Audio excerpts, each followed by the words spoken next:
Good morning. Praise the Lord. I'm Pastor Michelle along with my husband, Pastor Waylon Gibson, Reach Church of Columbia. We greet you in the name of Jesus. We pray that your week has been well. If not, you got another week to get it in check.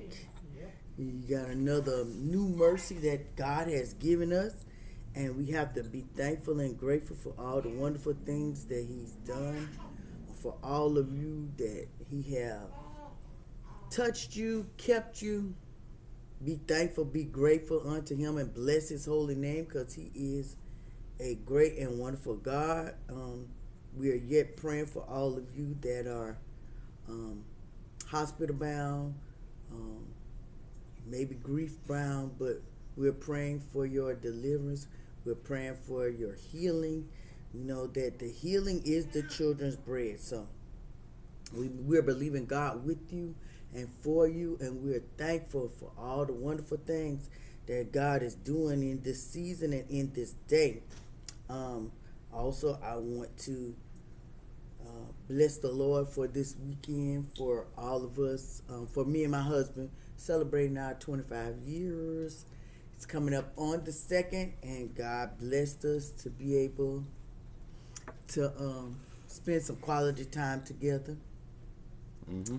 And to reflect back on life and be thankful unto God, because God has really been good to us. So many things could have happened. So many other things could have happened. So many things could have been another way. But we thank God that it's not the other way. We thank God for blessing us and keeping us. And Amen. I love being 25 years strong. Yeah. Growing and manifesting and being thankful for the upcoming of the upbringing of seeing healthy marriages and growing up with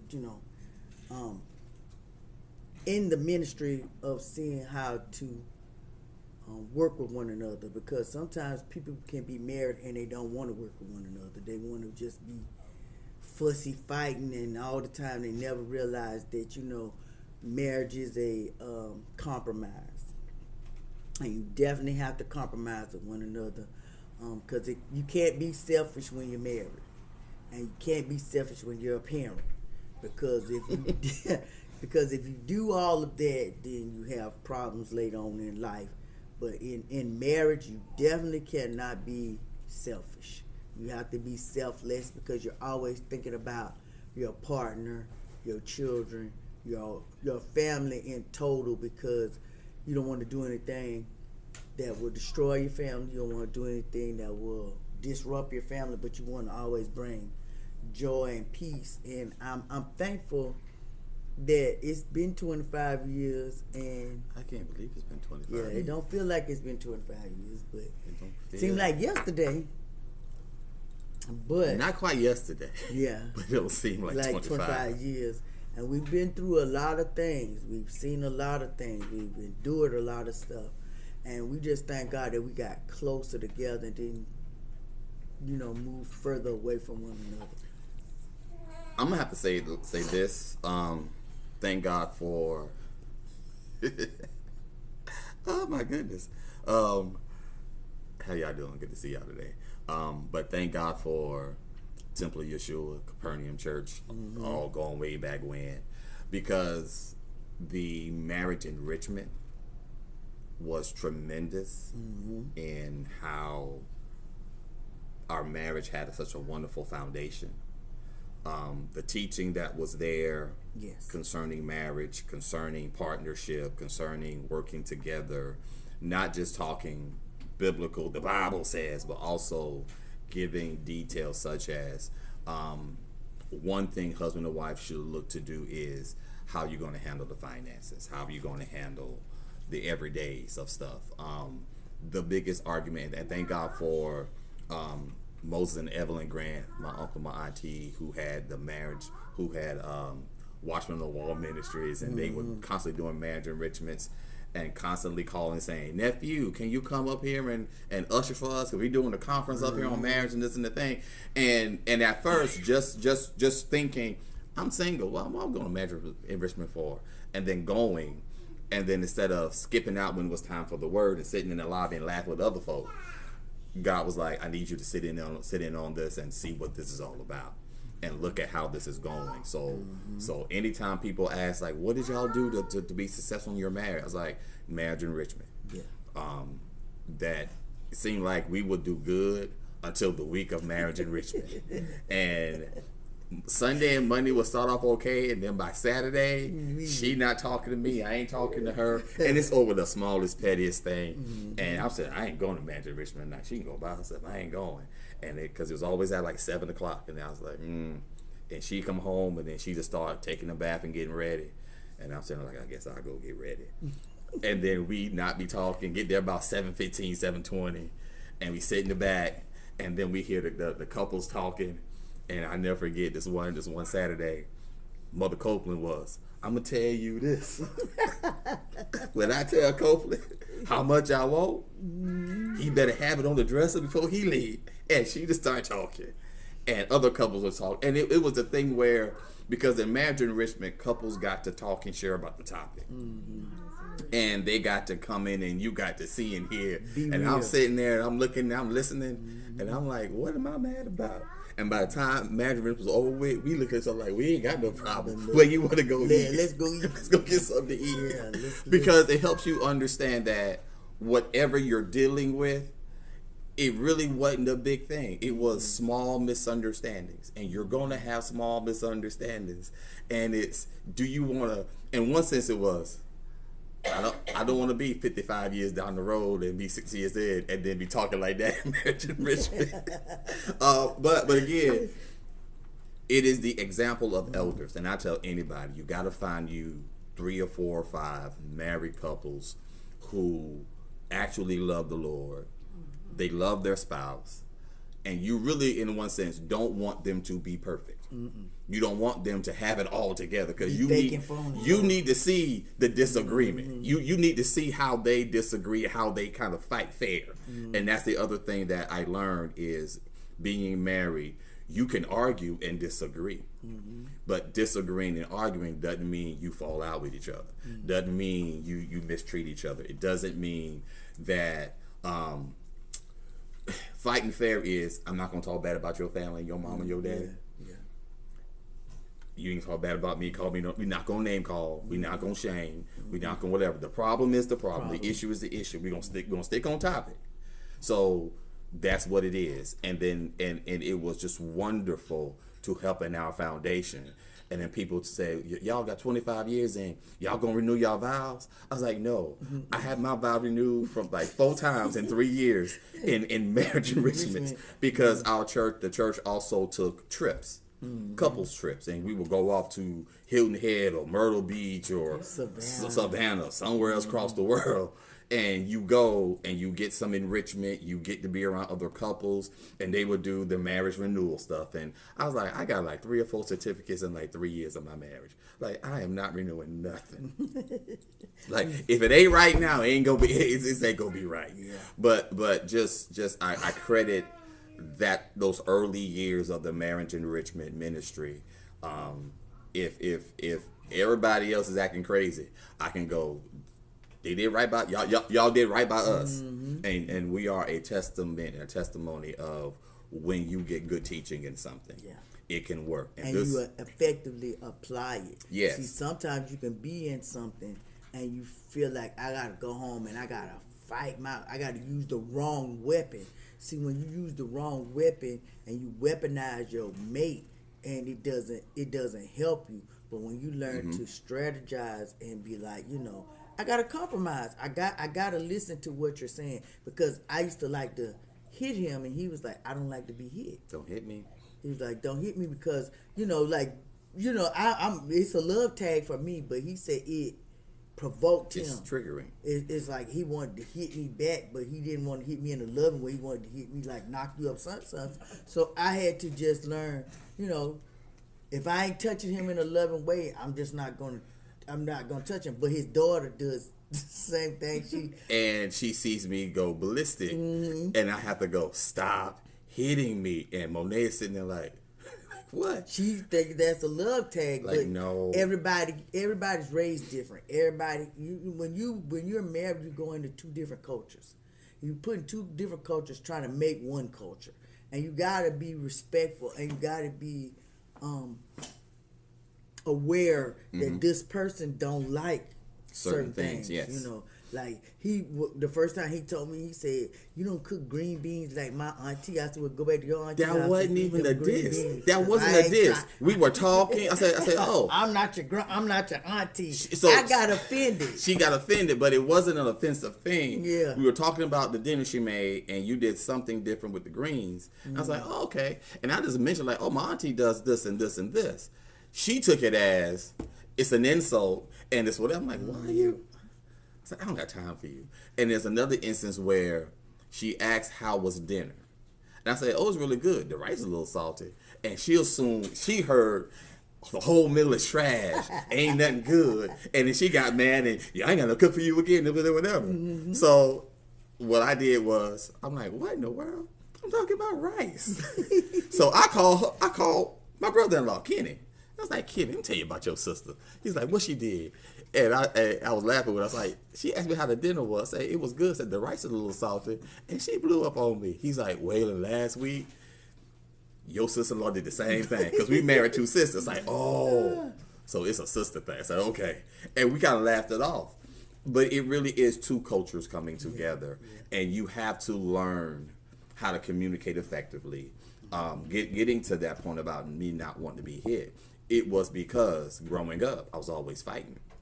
So anytime anybody hit me or touched me, it would make me mad. If I did not invite the touch or the whatever going on, I'm instantly angry. So I had to explain to her, like, I don't like that. But I also, on the other side of the coin, had to deal with the why behind you don't like this. Mm-hmm. Like, she doesn't like to be tickled. Mm-hmm. I think that's the most, like, what you mean you like to be tickled? Mm-hmm. It's like, I can't stand being tickled and da-da-da-da. So I assume it's because of a trauma. She got to deal with that with her and Jesus. Mm-hmm. All right, you don't want to be tickled, I won't tickle you. And I had to also coach and show her, and also show Monet how I want to be loved on. Mm-hmm. You do this, I like hugs. I like this. I like, a rub on the side might work. But if you just hit me and whatever, no, because I'm going to hit you back. And then because I'm feeling offended, I'm feeling hurt, and now I'm in defense mode. I've been working on that. I've gotten better with that. But at the same time, I'm just saying honestly, this is where I am. And so that's why I love the fact of being around couples who are not perfect, but they love each other. So that when they argue, I love to watch the disagreements. How they going to handle the disagreement? Are they going to, how long are they going to be in the disagreement and let it affect how they show love and demonstrate love to one another? Because I used to be one where I would hold grudges for weeks and months at a time. And it just didn't matter. So being married, I couldn't do that. I can't do that. I can't be in that space.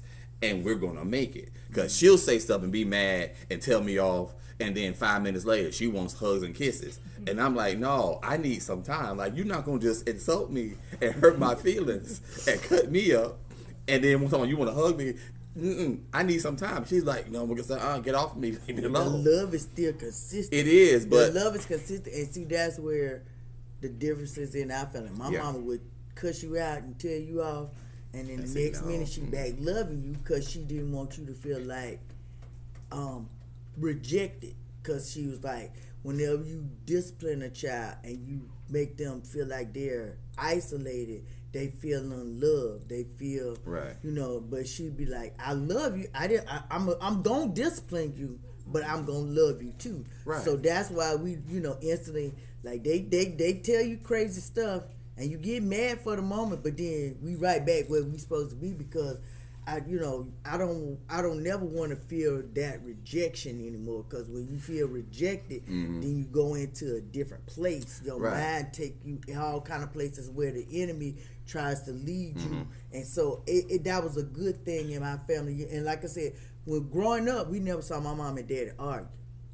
When we got grown, then they just pulled out all kind of weapons, and we was like, we ain't never seen that when we was growing up. What's wrong with y'all? And so, but my mom was like, when children are children, you let them see the best side of you.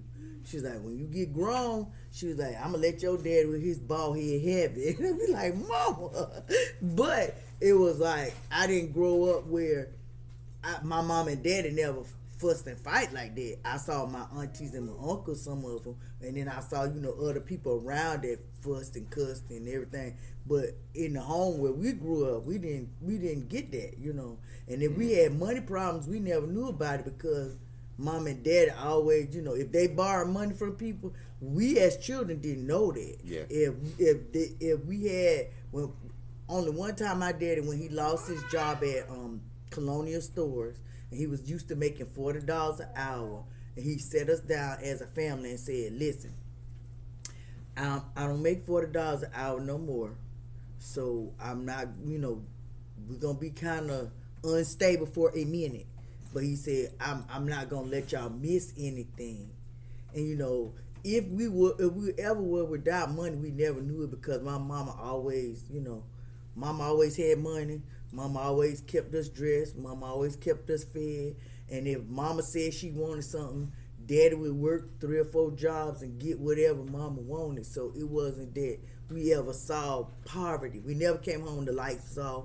We never came home, and we didn't have the things that we needed. If the lights got cut off because somebody forgot, and my mama did. My mama was like tedious in things like that. She paid her bill, she paid grandma bill, she paid whoever else needed her help. She would always help them. So seeing that and learning from that, I had to learn that, you can't just tell a man this is what's going to be and he got to listen, because he's not the type guy like that. He's not like that. And, whereas my dad and my mom we could paint our walls purple, black, and pink, and daddy wouldn't say nothing.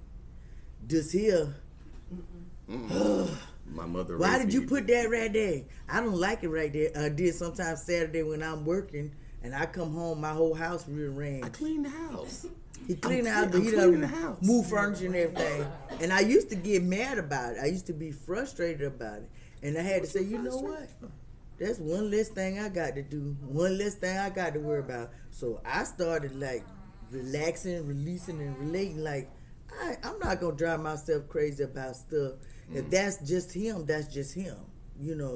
Even like this morning, he kept moving my stuff around when we was getting ready, and I was It's time to go. It's time to go. I'm like, let's go. I don't pack my stuff up. Don't move my stuff. She made the mistake of getting one big bag for both of us to share. And I went, oh, that's cute. She forgot why we quit when we pack for trips, why we do separate bags. She must forgot why. And it showed itself this morning. It wasn't an argument. It was just, I was packed and my stuff is in order and I'm ready to go. And she, at the last minute, I got to get this. And then at the last minute, I want to wear these shoes and not these shoes. So she goes in the whole bag digging for something. And she's messed the whole bag up. Took everything out the bag looking for the one shoe.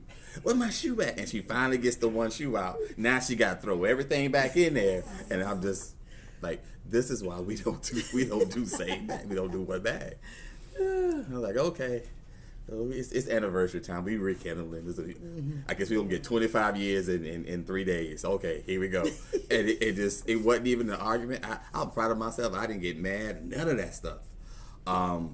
But you grew up in a household with 2 parents. I grew up in a household single parent.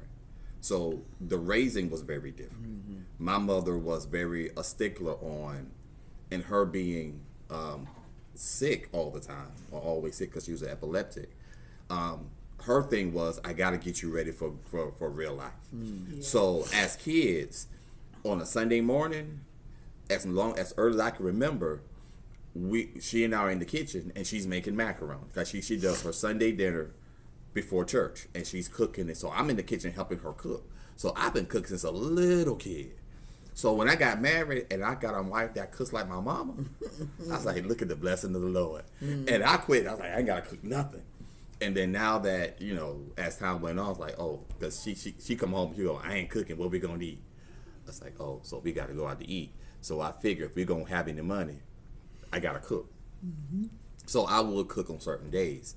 But my mother was a stickler of, you got to know how to run the whole house. You got to know how to cook and clean and organize and repair and fix. And then you're the man. And she would constantly say to me and my brother, I don't know like to be a man. So there's certain questions I can't help you with. And she's like, I'm your mama. I can tell you what a woman wants out of a man and what I think a man is supposed to be able to do and handle. But I can't tell you how to be a man. You got to go to your uncles or somebody for that. So that's what she go talk to your uncle. So I went to my uncles on certain stuff, and they taught me, especially my uncle Gib, taught me how to. Well, this is what a man does. A man got him 2 jobs, and a man know how to work on cars, and a man know how to cut the grass, and a man know how to this and that, and a man got. So he was the man side of stuff. So that was the difference in the help. Then coming to Christ and learning how God wanted marriage to be. One of my favorite scriptures is Ephesians 5th chapter. And it says, verse 25 says, husbands, love your wives, even as Christ also loved the church and gave himself for it, that he might sanctify and cleanse it with the washing of water by the word, that he might present it to himself a glorious church, not having spot or wrinkle or any such thing, but that it should be holy and without blemish. So ought men to love their wives as their own bodies. And so, and I'll keep reading because it's good. He that loveth his wife loveth himself. For no man ever yet hated his own flesh. This is verse number 29. Hate on flesh, but nourisheth and cherisheth it, even as the Lord the church. For we are members of his body, of his flesh, and of his bones. For this cause shall a man leave his father and mother, and shall be joined unto his wife, and they two shall be one flesh. This is a great mystery, but I speak concerning Christ and the church. And so I remember we were engaged at the time, and I went to go cut her grass. I don't know why. I think it was kind of getting hot, and your daddy hadn't cut it yet, so I was like, I'll go cut the grass. And I put the lawnmower in the back of my, in the trunk of my car, the back of my car, with it hanging out, tied it down, and we go cut her grass. And as I went to go do that, the Holy Spirit said very plainly, he said, Waylon, if you do not change, your marriage will not work. You're going to have to die for your marriage to work. And I was like, what? And he gave me the scripture. He said, remember Ephesians 5. Christ gave himself for his church. He died for his church. If you love her right, loving her right is going to kill you. And not in a negative sense of, oh Lord, it's going to be the worst thing ever. No, he's like, when you love your wife as you love yourself, you will do whatever it takes for yourself to be healthy, to have a good life. Whatever you got to do, you are willing to go do it so you can have the kind of life you want. Like, you got to do your wife the same way. He's like, if you don't change, it's not going to work. If you hold to your way of the highway, and I'm the man, and contrary to popular belief, I'll weigh the big draws in the house. I had a whole spill. And was like, that thinking is going to have you divorced in a year and a half. He said it very plainly. You got to work together. You got to talk with each other. You got to have a plan. You got to communicate your plans. I'm cutting grass, and he's talking to me about my marriage. Because again, and this is one thing that I say to people, because they were like, why did you marry Michelle? I said, ultimately, because God told me to. It's like when I was single and not thinking about nobody, God was talking to me about her. I said, so it's like, how you know when you got the one? I said, is God talking to you about your spouse? About the woman you should marry? If he ain't talking to you, if he ain't put his stamp of approval on it, you might want to hold off until he says so. Because if you're a believer and said, this is what most people do, not just Christians, but most people do. We go out and we date and we date and we date and we date, and we do not bother to ask God about who we date. We don't bother to put them in prayer before God as you're getting to know somebody. We don't do that. And then when we think we found who we think we want to have, we say, God, can you hook a brother up and bless this?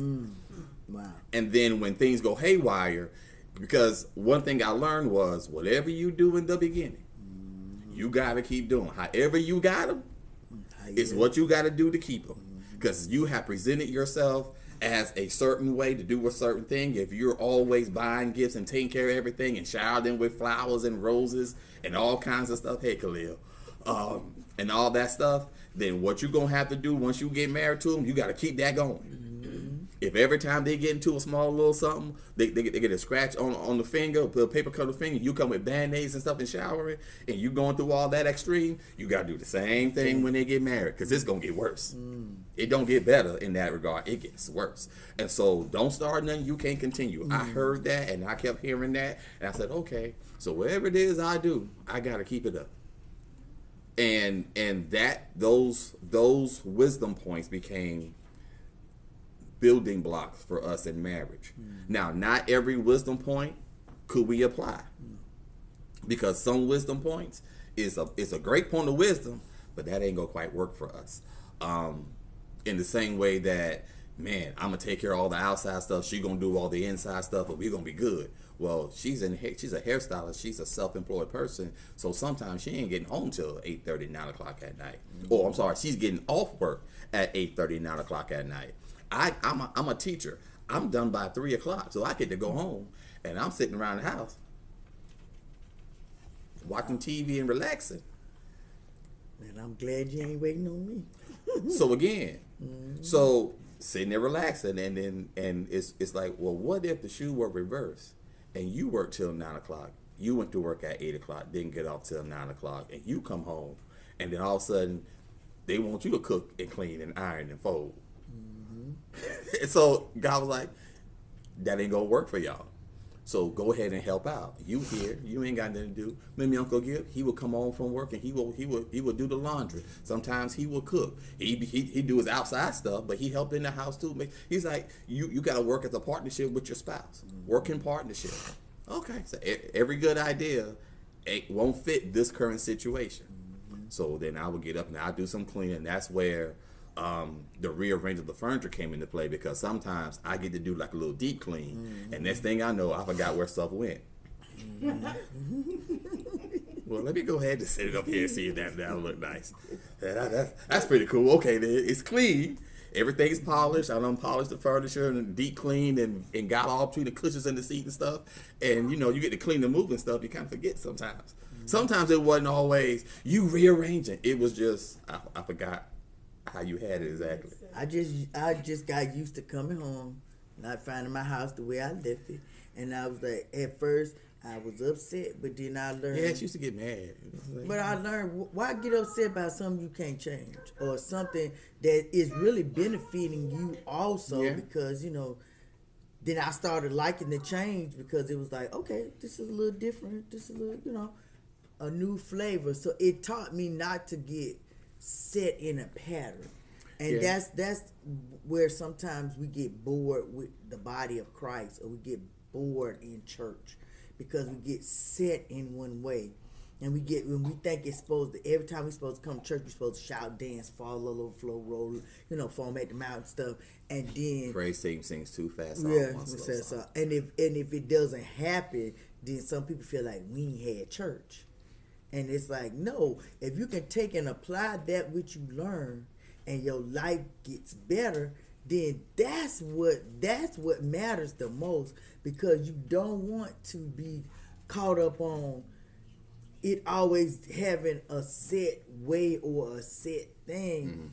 And then God don't speak to us always the same way. God may tell you to get up this morning. He may tell you what to put on. He may not tell you what to put on. He may tell you go left instead of go right. He may tell you, I remember one morning he told me to go a different way, and I ignored it. Ended up being in I wasn't in an accident, but in accident traffic.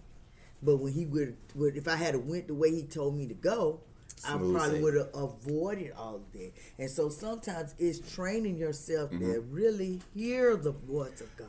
And the thing about that is, if you listen and went the way God said go, you may not have ever even noticed that there was a traffic accident over there. And so God doesn't always tell you the why behind the what.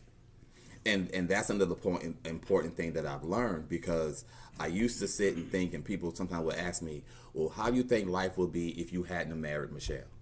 And I went, I don't know. I said, I can tell you this, and this is what I've learned. Me marrying Michelle was God saying, this is the person I want you to be with. So this is God giving me his best. So I felt like if I were to choose someone of my own choosing, I'm not getting the best for my life. And for a great part of our marriage, I'm like, oh, this is good, this is easy, this is seamless. And then I had this last couple of years of chapters of life, and it's like, ooh, this is something serious. And growing up, I used to hear about so and so got sick. You know, Brother Oaktree got sick. Oh, okay, he doing better. Yeah, he gonna be all right. But he had to move in with his sister because his wife left him. Huh? Yeah, because she said she ain't signed up for that. Yeah. As men, okay, I know it's the case. You hear about sometimes a man gets sick or fall on some hard times, and that wife is like, I ain't signed up for this. I can't deal with this, and they go. So or men say, I don't want no sickly wife, and yeah, I'm sure the women have their stories as well, and the other way around. But I'm saying from a man perspective. So when I'm going through treatments and surgeries and all this stuff and chemo, and I'm like, you know, thank you for staying. She's like, why would I leave you? I said, because I know of some horror. To me, I call them horror stories. I know of some stories of, oh, I love you and I love you and I love you, and then when you fall on hard times, you get sick. You look around the room, and you and they by yourself. And so-and-so's in the hospital, and where they at? Well, they down there in Charleston at the hospital and in the room getting treatments. I'll probably go down there on the weekend. Well, what you doing in the meantime? Like nothing. It's just they're not built a certain way. And one of the things God said was, trust me to give you someone that when life acts up, they're not going to trip and run. His words to me, riding down Garner's Ferry Road. I think I was going to work somewhere, going to school. He's like, trust me to give you someone like that. And that's why I'm a stickler of, even if in your dating process, you didn't really seek God in it, start praying for the person that you are interested in. And just God bless them. Just speak blessings on them, that kind of thing. God reveal their heart. If this person's not for me, then let's amicably go, or just get them out the way and let me move on. I also want to speak in a moment for a second to the single people, because sometimes when you talk about marriage and ministry, it sometimes make the single people feel like if you're like marriage is the ultimate goal. And if you're not married, then oh my God, you're missing out, because it's beautiful and it's wonderful. Don't get me wrong, being married is beautiful and it's wonderful. However, it is a different perspective. I was looking for a scripture, but Paul said, I think it's somewhere in Corinthians, he said, they that are married care for the things of the world, how they may please their mate. They that are single cares for the things of the Lord and how they may please the Lord. So to be single is to be more spiritual minded. In my single years, yes, everything was about Jesus, Jesus only. And that was good because it kept me out of trouble. The shift that I made when I got married was, I have to consider her. And God will teach you, if marriage is in your future, he will train you and teach you to start getting ready, prepare for someone other than yourself, and being more minded about a we instead of a me. But that does not mean that if you live the rest of your life as a single person, that does not mean your life is any less valuable or any less significant, because the fullness of life is in the Lord. And that is one thing I learned being single, that my life is hid in Christ with God. The reason why my life was wonderfully beautiful and perfect in Christ was because of God and his influence in my life. You are to live a wonderful, healthy, and beautiful life, even being single. Even being a single mama, you can still live a wonderfully healthy, beautiful life, but you need to walk with God in the midst of it. Make sense? And it's not a point of one thing or the other. Again, this is Pastor Waylon speaking as the result of a single parent mom who never married his dad. And dad was nowhere to be found for the first 20. Now, don't get me wrong. When I say that, I want to also clarify to folk, it's a wonderful redemption story, because we cool and we down like 4 flats now. God did a wonderful work. I would not have met my wife if it was not for me reconciling with my dad. I would not have the people in my life that I have in my life if it wasn't for me at that moment reconciling with my dad before any of y'all got into my life. So I say that as a point of You never know what God can do down the road, but you got to give it to God and let him be God in the midst of it. But you can still live a wonderfully fulfilling, beautiful life being single and not miss nothing. And don't let nobody who's married tell you otherwise. They say 1 Corinthians 7 and 32, it says, but I would have you without carefulness. He that is unmarried care for the things that belong to the Lord, how he may please the Lord. But he that is married care for the things that are of the world, and how he may please his wife. Yes. There is a difference also between a wife and a virgin. The unmarried woman care for the things of the Lord, that she may be holy both in body and in spirit. But she that is married care for the things of the world, how she may please her husband. As I speak for your own profit, not that I may cast a snare upon you, but for that which is comely, that ye may attend upon the Lord without distraction. But if any man think that he behave himself uncomely toward a virgin, if she pass the flower of her age and need to require, let him do what he will. He sinneth not, let them marry. So it's saying, if you are a virgin or unmarried, because we know it's not many virgins in the world now. It's plenty of them. I say not many. I ain't saying that it ain't, but everybody have they feel in life.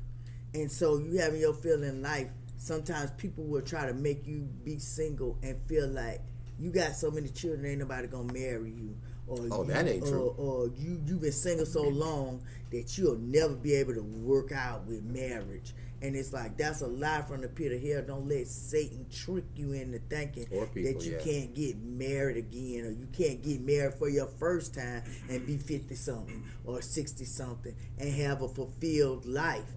You can, and if you don't never get married and you do what you need to do and live a fulfilled life, don't sit there like you're missing out on something. Or like you waiting on your knight in shining armor to rescue you. Go on trips, go catch flights, go wherever you need to go, but be who you are created to be. Live on purpose. That's the thing, is we got to learn to live on purpose and live in God's timing, not man's timing. See, people will tell you sometimes when you go around your family and they say, when you gonna have a baby? How can I direct that? I can't direct that. Only God can. Yeah. And if I never have children, that don't make me less of a mother or less of an auntie. Or less of a woman, or less of a man. Yeah, that's just not my lot in life.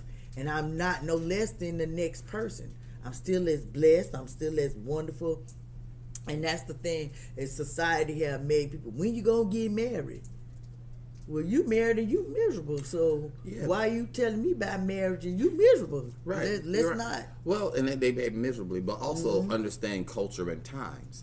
At one point in time of biblical culture, women often got married very early. At the same time, in the United States, at one point in time, like your grandmother got married when she was 13, 12, 13. So the culture and the times were different. Yeah. At the same time, now that we're in today's time, women and men are getting married much later. Yeah. Because they're understanding, and some of it is culture, but some of it is also understanding, I'm going to go and pursue my career, pursue whatever. I'm going to enjoy my single years, and I'm going to travel and do all these things.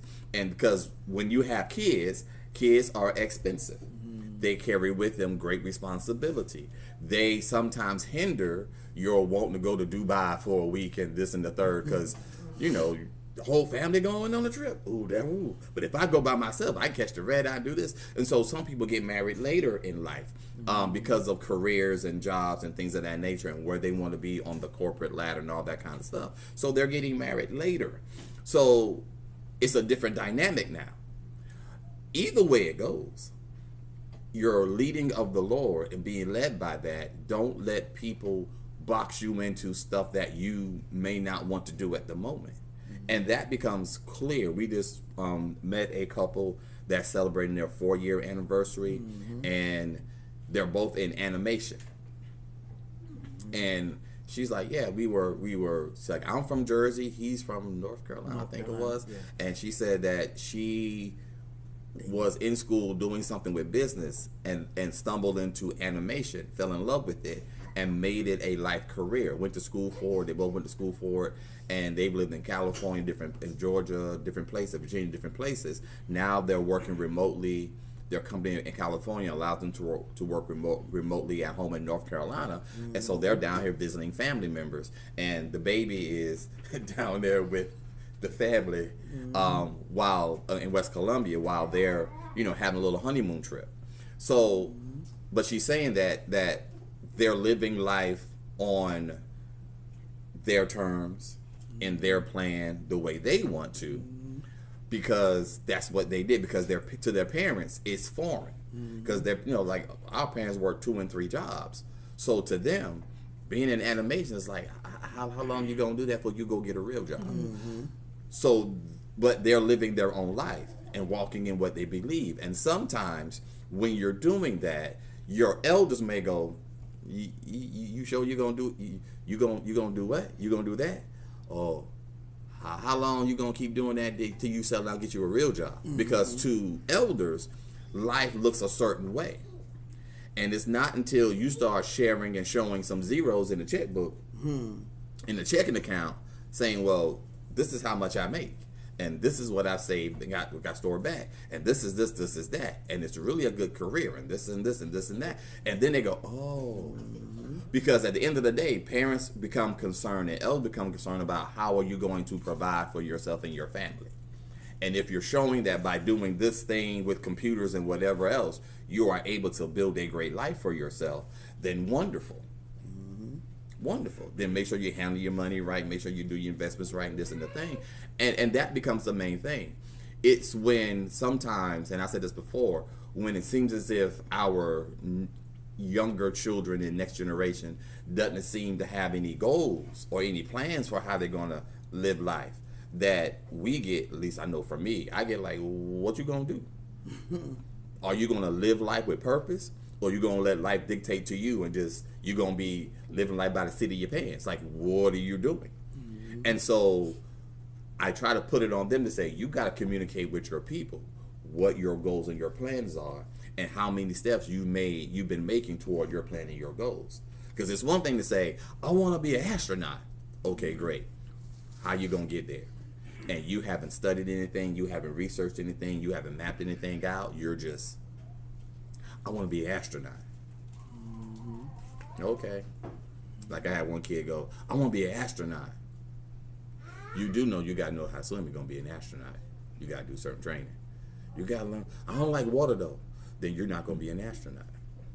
Because you got to go through this training. And a lot of their training deals with water. You ain't researched this yet? He's like, no, I just saw a movie. Thought it'd be cool to be an astronaut. I said, I need you to go research astronaut training. It's like, just go YouTube it. And he went, he's like, Mr. Gibson, I don't think I want to be an astronaut. All right, cool. What do you want to be? What you going to do? He's like, I ain't figured it out yet. I was like, so if you, at the end of the month, in the school year, you still want to be an astronaut, why don't you just during the summer go take some swimming lessons? Get over the fear of swimming. You can still be an astronaut, but you got to face some stuff and overcome some stuff. It is what it is. And those kind of things, when you talk to people like that, you got to then put it back on them. What you going to do? Because like my mama told me, you can't live here and do nothing. Because she told us very plainly, it's college, full-time job, or the military. And she worked at Fort Jackson. And I watched them at Fort Jackson get cussed out. And all the stuff that Jill started being in the face and this. And it's like, that couldn't be me. And the man came to me talking about, he just finished blasting and cussing somebody out. And I went to go see my mama. And I was like, He's like, son, look, how old are you, son? I was like, I'm 17. You ever consider military? No. Why not? Give you a good life. I was like, I just watched you cuss that dude out there like that. I was like, if you did me like that, we fighting. He's like, what you mean we fight? We fighting. Don't nobody cuss at me. I said, my mama don't cuss at me. She's like, she don't cuss at me. So no, you do what you're supposed to do. You don't get to cuss out. I said, that's the problem. Because I know, it's like, I know y'all. And I've seen men who were in formation doing the right thing. And the dude next to him was cutting up. And the wrong person got the cuss out. We be fighting. So I'm smart. I'm going to college. I'm going to get me a job. If I get kicked out of my house and I'll lose everything. Then I'll consider military. That's my plan Z. But I got 25 more plans before I do military. I was like, no, I can't do it with y'all. And he was, well, we can pay for school. We can do it. I know that. I can also get a scholarship. And I have to come the way to the military. Now, there are times where I go, I probably could have did 3-4 years. And get out and be on the GI and have the GI bill and that kind of stuff. Because this is on benefits. Like now I'm like my brother who's like, I'm using my GI bill to buy me a house. They're going to take care of everything. I just got to make the payment. I was like, oh. It's like 3 or 4 years might not have been so bad. Well, he did 3. It's like 3 years might not have been too bad. That's looking back on it as an older person. At the time, it wasn't something I was willing to do. So that's where I tell people you got to know what you want to do, and have if everything bottoms out and falls apart, I can go do this. To this day, I am still on the path of if everything in this world fall apart, I can go cut grass and make some money. I can go clean somebody something. I can go be a manager at a fast food spot if I need to. I can do t-shirts and design. There's a hustle for you somewhere. Mm-hmm. If everything falls apart, we still gonna make it, and that's a resolve you have to have. Some of our young people, and this is a conversation I had with Darius some years ago. I was like, you are caught up on the fact that you can just do what you want because, and I gave him the Cosby Show reference. We're your safety net. You know you can always come home. You can cuss the world out, come home, and then I got a spot, a place to lay my head. I said, but as a grown man with a family, I don't get to just go out and cuss my boss out, say I quit, and then come home and not have a plan. It's like, no, we would, you know what? Okay, I said, y'all moving? I'm leaving here. And then when I get off work, I'm putting in applications other places. I said, but also society and times are different. At one point in time, you could say I'm leaving this job and go down the street and within a week or so have you another job lined up, a good paying job lined up, and make money and take care of your family and all that stuff on one job. Some people were having careers working at a fast food spot, making good money and living a wonderful life. That's not happening now. So you have to reconsider what you're doing, and then when you put in an application to go to a job, they're looking at, well, why you left your last job? Are you still there? Why do you want to leave? You have to be able to answer these questions in interviews if you want a good paying job, because they want someone faithful. And now social media is so prevalent. You can lie on your application, but they can pull your name and pull everything about you and find out. Because a young lady, she worked for the 911, and 911 told them in the interview, if you have anything with some Any social media posts with paraphernalia of any kind, you need to take it down because it precedes your reputation. She forgot, and it was like probably 2003. She didn't even go back that far, and she ended up, she was holding a left-hand cigarette in her hand, and they somehow honed in on that picture, and she lost her job. And okay, I got you. I got you. And so I got you. So took me half a second. Yeah, so she ended up, she was, fighting it, trying to get her job back, but they was like, we had already warned you. We told you, and it was like sometimes we don't remember the stuff that we do when we're doing it, because when you're young, you don't think about consequences. You think about just for the moment. And I know that's how I did. For the moment, I'm going to have my fun. I might get cussed out and I might get punished, but I'm going to have my fun for this moment. And then later on, it snowballs effect on you, because then somebody's going to say, I want to be in a high security job, and they're saying, oh no, do you have this in your background? And then they look in your background, it's like, well, you know what? You might not be high security, but you might be a security guard. You can't move up in the ranks, and a lot of times we don't think about it while we're doing it. It's like, I know some people that they couldn't control or harness in their emotions when they were younger, and they was doing some crazy stuff, and now that they're older, it's like, I want to do this, but because I got that in my history, it's on my record. I can't do it I really want to do, especially if you want to be in politics, or you want to, be like a what the thing is, we was talking about this morning in legislation. They're looking at your background with a fine tooth needle, and so you're saying, nah, I can't be that. They won't allow you to do that, so you got to find something lesser. So it's like, come on. In most time in the church, we bring our children and we sit them down, but at home, are we pouring anything into them? Yeah. At home, are we really, when you see that little thing,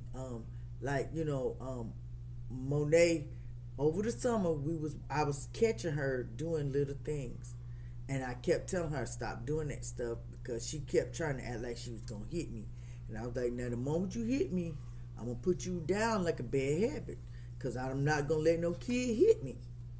And then she went to school and she just threatened the assistant at school that she's gonna punch her and cut her hair with a pair of scissors.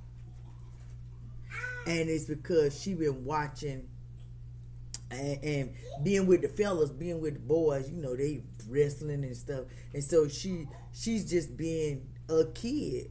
We gotta harness that in. We gotta bring that in, because if you ever feel froggy to hit an adult, I'm gonna wear you out now, because I'm not gonna let you get up a teenager and think it's okay to hit or threaten an adult. Sometimes when we see things with our children, you can't just let it, or even when you see things with church members, you just can't let it just hang out there. Sometimes you have to be like, come on, baby, let's sit down, let's see, what can we do to end this? What can we aid you in to get to the next level? Because sometimes people don't really tell the truth. When we come to church, we put on our Sunday's best, we put our makeup on, we put our smell good on, and we sit in and we put our masks on, and I'm the prestigious person. But as soon as you get back in your car, you pull your joint out, or you pull your cigarette out, or you get your beer, and you're saying, you become someone else. And it's like, wait a minute, yeah, you don't have to live, you don't have to portray that you're godly all the time. But if you got God anywhere in you, you're gonna put down those habits or those things that easily get you beset, that easily get you off track. And some people, they feel like coming to church is not, it's just a social thing. It's just, I ain't looking for my life to change. I'm just looking, I was told if I come to church, I get the word, I pay my tithes, and I live life the way that I live, God's gonna bless me. I'm gonna get multiplied blessings on top of blessings. And it's like, that don't always happen, because sometimes you gotta discipline yourself. Discipline is the key to everything. Because if you do not know how to discipline your flesh, it's going to get out of control. It's going to act the fool in the moment that you don't think it's going to act the fool. And you can't control it, because sometimes stuff, the least little thing can trigger you. And I'm telling you, you can be filled with the Holy Ghost, speaking in tongues and prophesying to everybody else. But that least little thing can trigger you, and you get outside of your character, and that little moment can happen.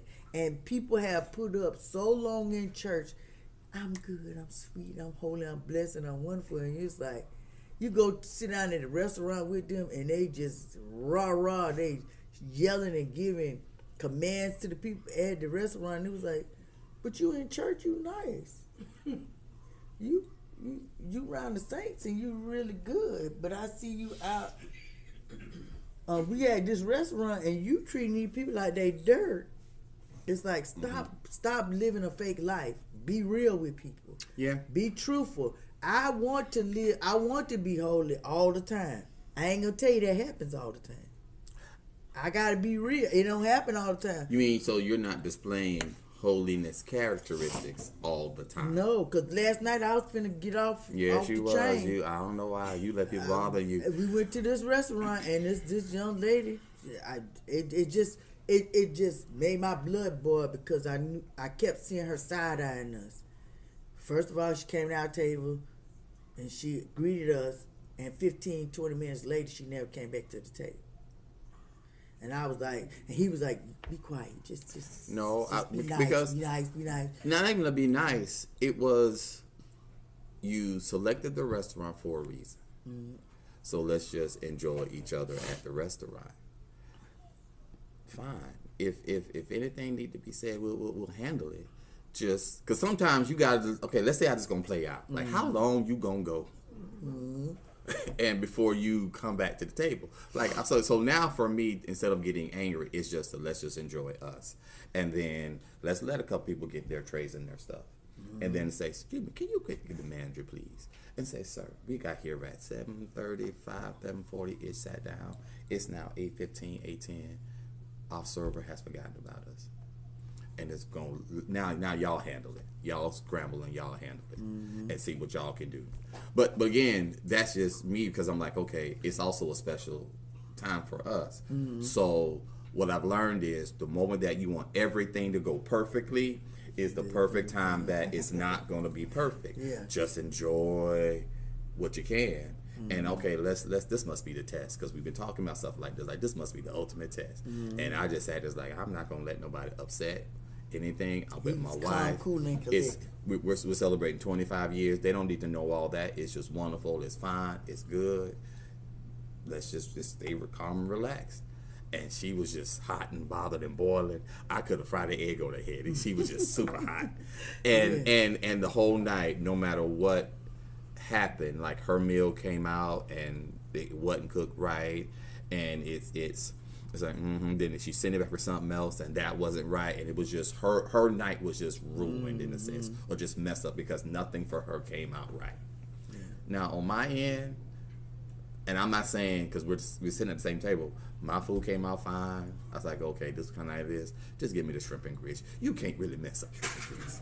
Yes, you can. I mean, you can, but you can't really mess up shrimp and grits like that. And if you mess it up, it is obvious you have messed up the shrimp. I said,